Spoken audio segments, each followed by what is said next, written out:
ಸಂಸತ್ತಿನ ಮಳೆಗಾಲದ ಅಧಿವೇಶನ ಜುಲೈ 21ರಂದು ಪ್ರಾರಂಭವಾಗಿ ಆಗಸ್ಟ್ 21ರವರೆಗೆ ನಡೆಯಲಿದೆ.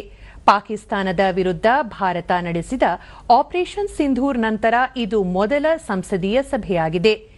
ಈ ಬಗ್ಗೆ ಸಂಸದೀಯ ವ್ಯವಹಾರಗಳ ಸಚಿವ ಕಿರಣ್ ರಿಜಿಜು ತಮ್ಮ ಸಾಮಾಜಿಕ ಜಾಲತಾಣ ಎಕ್ಸ್ನಲ್ಲಿ ಅವರು ಜುಲೈ 21ರಿಂದ ಆಗಸ್ಟ್ 21, 2025ರವರೆಗೆ ಸಂಸತ್ತಿನ ಮಳೆಗಾಲದ ಅಧಿವೇಶನವನ್ನು ಕರೆಯುವ ಸರ್ಕಾರದ ಪ್ರಸ್ತಾವನೆಯನ್ನು ರಾಷ್ಟ್ರಪತಿ ದ್ರೌಪದಿ ಮುರ್ಮು ಅನುಮೋದಿಸಿದ್ದಾರೆ. ಸ್ವಾತಂತ್ರ್ಯ ದಿನಾಚರಣೆ ಹಿನ್ನೆಲೆಯಲ್ಲಿ ಆಗಸ್ಟ್ 13 ಮತ್ತು 14ರಂದು ಯಾವುದೇ ಅಧಿವೇಶನಗಳು ಇರುವುದಿಲ್ಲ ಎಂದು ತಿಳಿಸಿದ್ದಾರೆ. ಈ ಹಿಂದೆ ಆಗಸ್ಟ್ 12ರಂದು ಅಧಿವೇಶನ ಮುಕ್ತಾಯಗೊಳ್ಳಬೇಕಿತ್ತು.